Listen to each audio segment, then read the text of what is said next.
Hi welcome back ටු මයි YouTube channel. මගේ YouTube channel එකට ඔයාලව ආදරෙන් පිළිගන්නවා. subscribe කරන්න කියලා ආදරෙන් ඉල්ලනවා. මම දැන් ඉන්නේ දළදා මාලිගාවේ මගුල් මඩුවේ. ඉතින් මේකේ සුවිශේෂී සිදුවීම් ප්‍රධාන දෙකක් තියෙනවා. 1815 උඩරට ගිවිසුම ලංකාව සම්පූර්ණයෙන්ම බ්‍රිතාන්‍යයන්ට යටත් කරමින් අත්සන් කරන ලද උඩරට ගිවිසුම 1815 මාර්තු 2 වෙනිදා අත්සන් කළේ මෙන්න මේ මගුල් මඩුව ඇතුලේ. ඒ වගේම ශ්‍රී වික්‍රම රාජසිංහ රජතුමා ඇහැලේ පොළ අධිකාරම්ගේ දරුවන් වංගෙඩිය දමා කෙටවීමට කුමාරි හාමිව වැවට දමා ගිල්වා මැරීමට නියෝග කළේත් රාජසභා තීන්දුව ප්‍රකාශයට පත් කළේත් මෙන්න මේ මගුල් මඩුව ඇතුලේදී. ඉතින් මේ මගුල් මඩුව වාස්තු විද්‍යාත්මකව ගත්තොත් එහෙම සම්පූර්ණයෙන්ම ඉදි කරලා තියෙන්නේ වටිනා කොස් හා නැදුන් ලීයෙන්. ඒකේ කුළුණු වල නුවර යුගයට සියුම් සාම්ප්‍රදායික සිංහල ලී කැටයම් තියෙනවා. එතකොට බිත්ති නොමැතිව සිසිල් සුළඟෙන විදිහට විවෘත මණ්ඩපයක් විදිහට තමයි මේක නිර්මාණය කරලා තියෙන්නේ. ඉතින් මේක තමයි මහනුවර රාජධානී රාජ සභාව කියලා හඳුන්වන්නේ. ඉතින් ඇත්තටම මේක මුලින්ම හැදුවේ කීර්තිශ්‍රී රාජසිංහ රජතුමා. ඒ වුණාට මේකේ වැඩ කටයුතු අවසන් කළේ ලංකාවේ අන්තිම රජතුමා වෙච්ච ශ්‍රී වික්‍රම රාජසිංහ රජතුමා. ඉතින් ඔහොමයි මගුල් මඩුවේ කතන්දරේ ඉතිහාසය සම්පූර්ණ වුණේ. ඉතින් ඇත්තටම ඇහැලේපොළ කුමාරි හාමිගේ ඛේදවාචකය ලියවුණේත් මෙතන 1815 උඩරට ගිවිසුම අත්සන් කළේත් මෙතන. ඉතින් ඇත්තටම මගුල් මඩුව හරිම ඓතිහාසික වශයෙන් වැදගත් ස්ථානයක් විදිහට තමයි නම් කරලා තියෙන්නේ. ඉතින් මෙන්න මේ සිදුවීම් නිසා ඉතින් මේක ඇත්තටම ගොඩක් ලස්සනයි. ඒ කාලේ විදේශීය තානාපතිවරු ඒ වගේම දූතයින් සියල්ල සම්බන්ධ වුණේ මෙන්න මෙතෙන්ට. ඉතින් ඊට පස්සේ මම යන්න හිතුවා මෙන්න මේක බලන්න මේ ලෝක බෞද්ධ කෞතුකාගාරය බලන්න යනවා කියලා මම හිතාගත්තා. මේ ඉන්ටර්නැෂනල් බුඩිස්ට් මියුසියම් එක මේ එහා පැත්තෙන් පේන්නේ එක මේ ඉන්ටර්නැෂනල් බුඩිස්ට් මියුසියම් එක බලන්න යන්න කියලා මම හැදුවේ. දැන් මෙතන මම තව ෆොටෝස් ටිකක් අරගෙනම යනවා කියලා හිතුවා. ගොඩක් අය මෙතන ෆොටෝස් වීඩියෝස් ගන්නවා. මෙතන තමයි ඇවිල්ලා පොඩ්ඩක් වාඩි වෙලා ඉන්නේ. ඉතින් මමත් මෙතන වාඩි වෙලා ෆොටෝස් ටිකක් අරගෙනම යන්න කියලායි බැලුවේ අනිත් කෞතුකාගාරය බලන්න. ඉතින් මම දැන් බලන්න යන්නේ මේ ලෝකය පුරා විසිරී ඇති බෞද්ධ සංස්කෘතියෙන් උරුමයන් එකම වහලක් යටදී දැක බලාගත හැකි ලොව ප්‍රථම ජාත්‍යන්තර බෞද්ධ කෞතුකාගාරය බලන්න.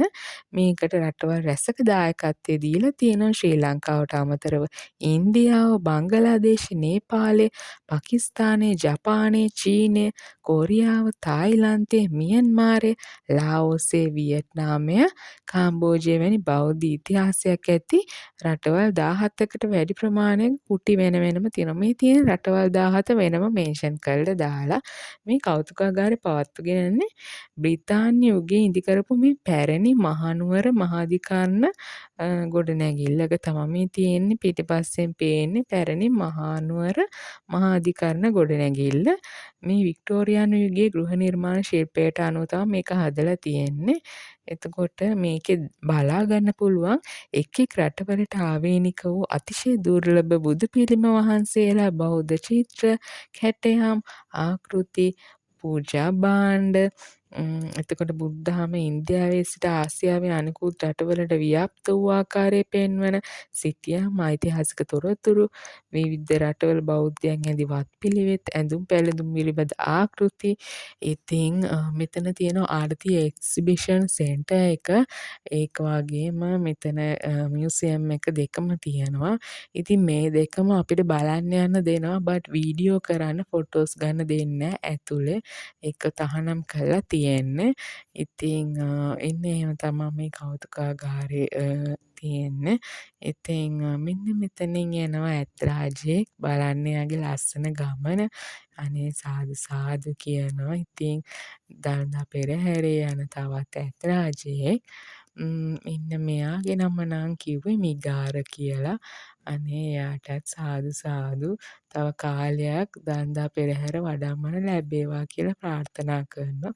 ඉතින් මම මේ ගොඩනැගිල්ල ෆොටෝස් ටිකක් අරගෙන එන්න ඊළඟට යන්න හිතුවා රාජාඇත්තා කෞතුකාගාරය බලන්න. ඉතින් අපි බලමු කවුද මේ රාජාඇත්තා කියන්නේ කියලා. දළදා කරඬු වඩම්මන්න රාජාඇතා කියන්නේ අවුරුදු 50කට ආසන්න කාලයක් තිස්සේ මහනුවර ඇසළ පෙරහැරේ දළදා කරඬුව ගාම්භීර විදිහට වඩම්මපු සුවිශේෂී හස්ති රාජයෙක්. මේ ඉන්නේ රාජාඇත්තා වෙනුවෙන් කරපු මේ උදාර සේවය රාජාඇත්තා තමයි මේ ඉන්නේ බලන්න ලස්සන මේ හස්ති රාජයාගේ. මේ රාජාඇත්තා රට වෙනුවෙන් කරපු මේ උදාර සේවය අගය කරමින් 1986 දී එවකට ජේ.ආර්. ජයවර්ධන ජනාධිපතිතුමා රාජාඇතාව ජාතික වස්තුවක් විදිහට ප්‍රකාශයට පත් කළා. රාජාඇතා 88 ජූලි 16 වෙනිදා මිය ගියා. ඇතාගේ මියගිය ශරීරය ටැක්සිඩර්මි තාක්ෂණයේ ඇසුරින් සකස් කරලා නැවත නිර්මාණය කළා මේ කෞතුකාගාරය හදලා තියෙනවා. ඉතින් ඇතාගේ ශරීරයට අමතරව රාජා පෙරහැරේ කරඬුව වඩම්මපු ලස්සන අවස්ථාවල ගත්ත පැරණි ඡායාරූප ඇතාගේ ඉතිහාස පිළිබඳ විස්තර රැසක් එතකොට පැරණි ඡායාරූප සේරම මේකේ බලා ගන්න පුළුවන්. එතකොට රාජාඇත්තා පළඳපු ආභරණ කට්ටල ඒවා සේරම තියෙනවා මෙතන. ඉතින් අවුරුදු 50ක් පුරාවට දළදා වහන්සේ දළදා පෙරහැරේ වඩම්මපු රාජාඇත්තා ඇත්තටම ඉතාමත් පින්වන්ත හස්ති රාජයෙක්. ඉතින් මේ කෞතුකාගාරය බලන්නම එන්න ඕනි එකක් යාළුවනේ ඔයාලා. අනිවාර්යෙන් දළදා වහන්සේ වැඳගන්න ආපු දවසක. ඉතින් මමත් මේ කෞතුකාගාරය වැඳලා බලන්න මේ ලස්සන ඇතාව බලන්න ආවා. ඉතින් අපි දැක ගන්න පින් නොකලට අපි මේ වගේ කෞතුකාගාරයකට ඇවිල්ලා එයාව බලන්න S2 බලන්න පින් කරලා තියෙනවා. ඉතින් මම ඒ ඇතාවත් බලලා දැන් ආපහු යන්නයි හදන්නේ තවත් තැනකට. මෙන්න මේක තමයි ඕපන් මියුසියම් එක. මේ ඕපන් මියුසියම් එක තියෙන්නේ මේකේ එලිමහනේ තියෙන්නේ. මේකේ ගොඩක්ම තියෙන්නේ පාෂාණමය වලින් කරපු ගල් වලින් කරපු නිමැවුම් මුරගල එතකොට සඳකඩ පහන එතකොට එක එක කියන්නේ පැරණි ජල පිහිල්ල වගේ ගල් ආකෘති වලින් කරපු නිර්මාණ. ඉතින් තව මෙතන තියෙනවා දළදා මාලිගාවට තිවෙච්ච බෝම්බ ප්‍රහාරයෙන් විනාශයට පත්වෙච්ච පොඩි පොඩි නුන්බුන් කොටස් ඒවත් මෙතන වෙනම වෙන් කරලා තියෙනවා. මෙතන ලස්සනට හදලා තියෙනවා එලිමහන් මියුසියම් එකක්. ඉතින් ගල් වෙනම වෙන් කරලා ඒවට අදාළව මේ වෙනමම සිංහල උඩරට උළු සෙවිලි කරලා වෙනම ලී කැටයම් කරපු ඒ වෙනමම තැනක්. මෙතන ඇත්තටම ගොඩක් තියෙන ඒ කාලේ පුන්කලස් සහිත මුරගලවල් එතකොට ඒ කාලේ ගැමියන් හෝ ජනප්‍රවාද මගින් රජ්ජුරුවන්ට පූජා කරපු එක එක ජල පිහිල්ල ඒ වගේ විවිධ ගල් නිර්මාණ වලින් කරපු ආකෘති තමා මෙතන තියෙන්නේ. ඩිස්ක්‍රිප්ෂන් එකක් වෙනම දාලා තියෙනවා අපිට බලන්න පුළුවන්. ඉතින් මේ මියුසියම් එකත් ඇත්තටම වැදගත්. ඉතින් මෙතනත් ඉතින් ඇත්තටම සඳහන් වෙනවා අතීතයේ කොහොමද මෙහෙම තිබුණේ කියලා. ඉතින් ගොඩක්ම මේ තියෙන්නේ මම හිතන්නේ බෝම්බෙන් විනාශ වෙලා ගියාට පස්සේ කෑලි වෙනම මේ මෙතන වෙනම තැන්පත් කරලා තියෙනවා. ඉතින් බලන්න කියලා. ඉතින් ලස්සනට මේක හදලා තියෙනවා. ඉතින් ඔයගොල්ලොත් ආපු දවසක දළදා මාලිගාව වඳින්න ආපු දවසක මේ ඕපන් මියුසියම් එක බලන්න එන්න කියලා මම ඉල්ලනවා ඔයාලගෙන්. ඉතින් මෙතනින් පස්සේ මම බලන්න යන්නේ රෝයල් පැලස් එක. ඒ කියන්නේ රාජකීය මාලිගාව. ඒ කියන්නේ ශ්‍රී වික්‍රම රාජසිංහ රජ්ජුරුවෝ අන්තිම රජ්ජුරුව මොන මාලිගයේද හිටියේ මේ තමයි මේ රාජකීය මාලිගය තමයි. කීර්ති රාජසිංහ රජුරුවෝ එයාගේ බිසවත් එක්ක වාසය කරපු මාලිගාව තමා මේක. මේක අද වෙද්දි කෞතුකාගාරයක් කරලා තියෙනවා. මේකේ එතකොට එයාලගේ ආභරණ කට්ටල එයාලව වෙනම හදලා ඉතින් මේකේ පෙන්වන්න හදලා තියෙනවා. මේකෙත් අපිට ෆොටෝස් වීඩියෝස් ගන්න දෙන්නේ නැහැ ඇතුළට ගිහිල්ලා. ඔච්චරයි ගන්න පුළුවන්. ඉතින් රාජකීය මාලිගයත් බලලා මම දැන් දළදා මාලිගයෙන් පිටත් වෙන්නයි යන්නේ. ඉතින් පැය ගාණක් විතර මම දළදා මාලිගාව වැන්දා. ඉතින් දළදා වහන්සේ වැඳලා ඒ අදාළ ඊට අදාළ තව කෞතුකාගාර බලලා දැන් තමා මම පිටත් වෙන්න යන්නේ. ඉතින් ඔයාලත් දළදා මාලිගාව වඳින්න ආපු දවසක මේ හැමදේම බලන්න මතක තියාගන්න. ගොඩක් දුර නැහැ ඒවා ගොඩක් ළඟ තියෙන්නේ.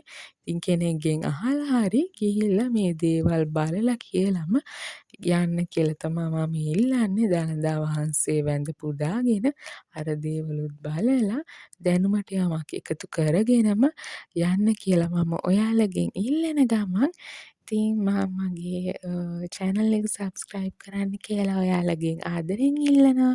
like කරන්න, comment කරන්න, share කරන්න මොනවද අඩුපාඩු තියෙන්නේ කියලා ඉතින් comment දාගෙන යන්න. මම ඔයාලගේ likes views වලට ගොඩක් ස්තුතියි.